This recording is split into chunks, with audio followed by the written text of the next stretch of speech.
வணக்கமேலே கடவுளூர் TV நேயர்கள் லட்சுமி நாராயண அன்பு வணக்கங்கள். இப்போ நம்ம பார்க்க போகிறது வார ராசி பலன் 6ஆம் தேதியிலேருந்து 12ஆம் தேதி வரை எப்படி இருக்க போகுது நான் பார்க்க போகிறோம். எப்போதும் சொல்கிறதான் லக்னத்துக்கு பாருங்கள், ராசிக்கு பார்ப்பது லக்னத்துக்கு பார்க்க ரொம்ப பர்ஃபெக்டாக இருக்கும். உதாரணத்துக்கு ஒரு மகர லக்னம் விருச்சிக ராசினா விருச்சிக ராசிக்கான பலன்களை பார்க்கறத விட மகர ராசிக்கான பலன்களை பார்க்கும்போது ரொம்ப பர்ஃபெக்டாக இருக்கும்.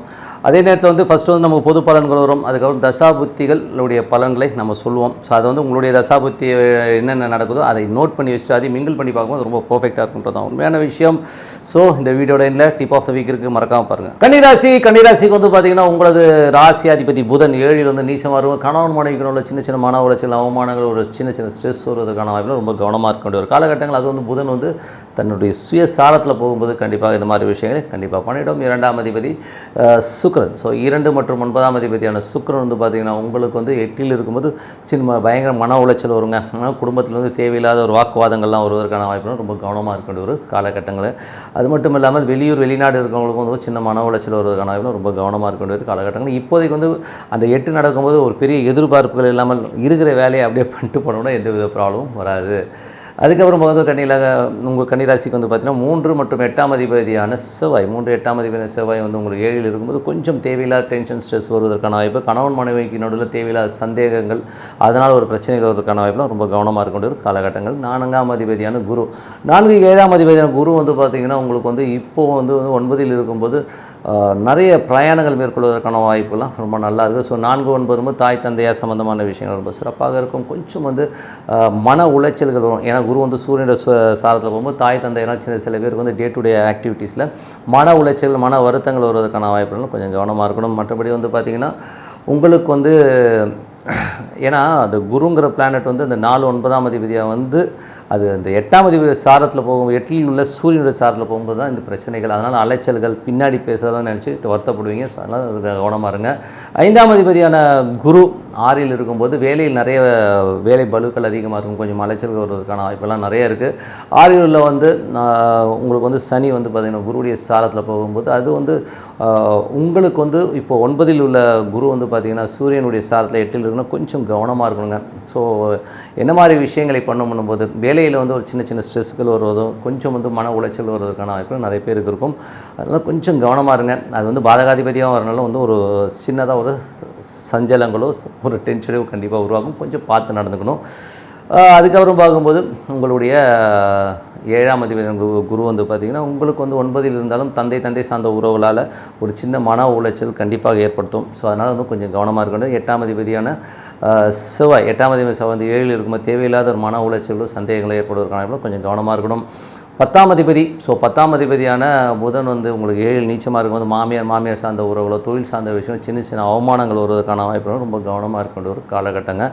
ஸோ பார்த்து நடந்துக்குங்க. மற்றபடி வந்து உங்களுக்கு 11ஆம் அதிபதி சந்திரன் வந்து நல்ல சிறப்பான ஒரு பலன்களை கண்டிப்பாக கொடுத்துருவாருங்க. ஸோ ஸ்டார்டிங்கில் வந்து ஒரு 2 நாட்கள் வந்து ஒரு சின்ன டென்ஷன்ஸ் இருந்தாலும் அதுக்கப்புறம் எல்லாமே சிறப்பாக முடியும். அதுக்கப்புறம் என்னங்க இப்போ வந்து இதுவரை பார்த்தது பொது பலன்கள். இப்போ வந்து தசாபுத்தி பலன்கள் எப்படி இருக்குன்னு பார்ப்போம்.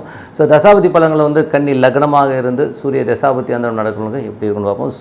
சூரியன் வந்து பார்த்திங்கன்னா உங்களுக்கு வந்து 8ல் இருக்காருங்க. ஸோ 8ல் இருக்கும்போது பின்னாடி பேசுகிறது சின்ன மன உளைச்சல் வருவதற்கான வாய்ப்புகள்லாம் இருக்குது. ஸோ அதனால் வந்து வெளிநாட்டில் இருக்கணும் சரி உள்ளூரில் இருக்கணும் கொஞ்சம் சின்னதாக ஒரு ஸ்ட்ரெஸ் வருவதற்கான வாய்ப்புகள் இருக்குது. கொஞ்சம் கவனமாக இருக்கணும். அதுக்கப்புறம் பார்க்கும்போது கன்னி லக்னமாக இருந்து சந்திர தசாபுத்தி அந்தரம் நடக்கிறவங்க வந்து சந்திரன் வந்து 11ஆம் அதிபதியாக இருந்து அவர் நல்ல ஒரு லாபங்களை கண்டிப்பாக கொடுத்தாங்க. ஸோ அதனால் ஒன்றும் பெரிய ஒரு டென்ஷனோ ஸ்ட்ரெஸ்ஸோ வரப்போகிறதில்ல. ஸோ கன்னி லக்னமாக இருந்து செவ்வாய் தசாபுத்தி அந்தரம் நடக்கும்போது செவ்வாய் வந்து 7ல் இருந்து அது சனியுடைய சாரத்தில் இருக்கும்போது கணவன் மனைவிக்கு நடுவில் ஒரு தேவையில்லாத ஒரு டென்ஷனோ ஸ்ட்ரெஸ்ஸோ வருவதற்கான வாய்ப்புகளும் கவனமாக இருக்கணும். ஸோ இது வந்து நிறைய சந்தேகங்கள் வருவதற்கான வாய்ப்புகளும் ரொம்ப கவனமாக இருக்கக்கூடிய ஒரு காலகட்டங்கள். கன்னி லக்னமாக இருந்து ராகு தசாபுத்தி அந்தரம் நடக்கிறவங்க பார்த்திங்கன்னா ராகு வந்து 7ல் இருந்து புதனுடைய சாரத்தில் போகும்போது கொஞ்சம் தேவையில்லாத மன உளைச்சலோடு ஒரு டென்ஷன் ஸ்ட்ரெஸ்ஸு தொழில் ரீதியான விஷயங்கள் எல்லாம் வந்து கொஞ்சம் கவனமாக இருக்கணும். ஒரு எமோஷன்ஸு அந்த எமோஷன்ஸ் வந்து என்ன ஆகும்னா சின்னதாக ஒரு அவமானங்களை இப்போ ஏற்படுத்தும். என்னடா இப்படி பேசிட்டாங்களேங்கிறது ஒரு டென்ஷன் வரும். அதனால் கொஞ்சம் கவனமாக இருங்க. கன்னி லக்னமாக வந்து குரு தசாபுத்தி அந்த குரு வந்து பார்த்திங்கன்னா உங்களுக்கு வந்து 9ல் இருக்கும்போது என்ன மாதிரி விஷயங்கள் 9ல் உள்ள குரு வந்து சிறப்பான பலன் ஒரு ராசியை பார்க்கறது கொடுத்தாலும் அது வந்து சூரியனுடைய சாரத்தில் வந்து 8ல் இருக்கிறனால கொஞ்சம் எமோஷன் ஸ்ட்ரெஸ் வந்து இந்த மாதம் 15ஆம் தேதி வரை இருக்கும். ஸோ அதனால் கொஞ்சம் கவனமாக இருங்க. ஒரு தேவையில்லாத ஒரு மன உளைச்சலையோ டென்ஷனையோ கண்டிப்பாக உருவாக்கும். ஏன்னா வந்து அந்த குருங்கிறது வந்து பார்த்திங்கன்னா சூரியனோட சாரத்தில் போகிறனால தான் இந்த டென்ஷன். அது இந்த மாதம் 15ஆம் தேதி வரை தான், அதுக்கப்புறம் எல்லாமே சரியாயிடுங்க.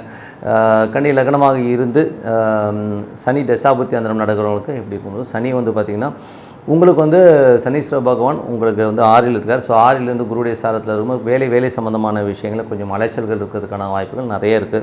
கொஞ்சம் அலைச்சல்கள் இருந்தாலும் கொஞ்சம் பொறுமையாக தான் போகணும். ஏன்னா வந்து அது வந்து உங்களுக்கு 7ஆம் அதிபதி பாதகாதிபதியாக இருந்தாலும் அது சூரியனுடைய சாரம் இருக்கும்போது ஒரு எமோஷன்ஸோ ஒரு டென்ஷனோ அடிக்கடி வந்து போகும்.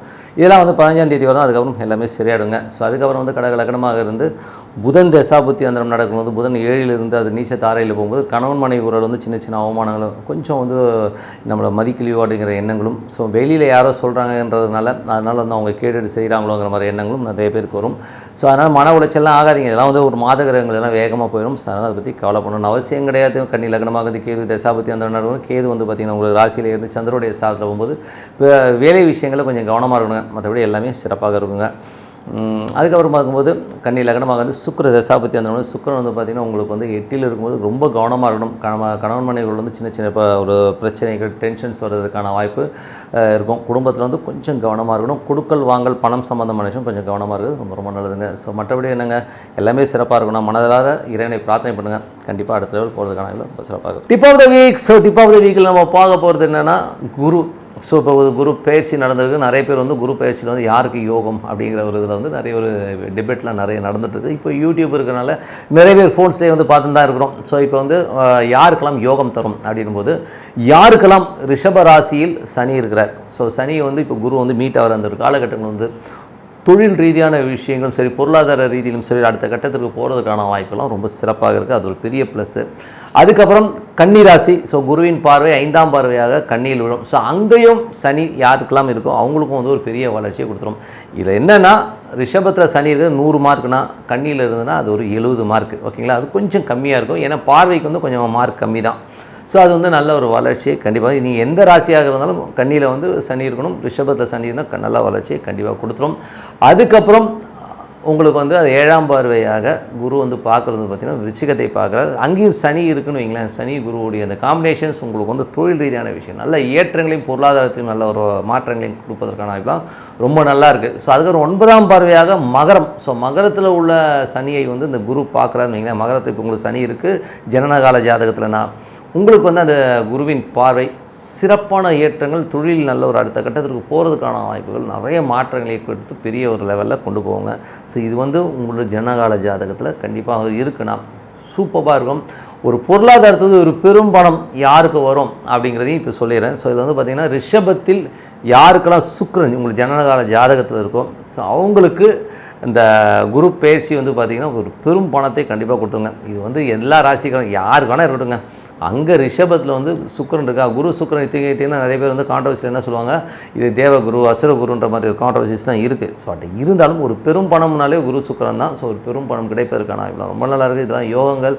ஸோ நல்லபடியாக இருங்க, நல்ல ஒரு பிரார்த்தனை பண்ணுங்கள், சிறப்பான வாழ்க்கை வர இறைவனை பிரார்த்தனை. உங்களிடம் விடைபெறுவது உங்கள் லக்ஷ்மி நாராயணன். நன்றி, வணக்கம். கடவுள் அருள் டிவியை பார்த்தமைக்கு நன்றிகள். மேலும் இது போன்ற தகவல்களை தெரிந்து கொள்ள கடவுள் அருள் டிவியை சப்ஸ்கிரைப் செய்யுங்கள். மறக்காமல் பெல் ஐக்கானை கிளிக் செய்யுங்கள்.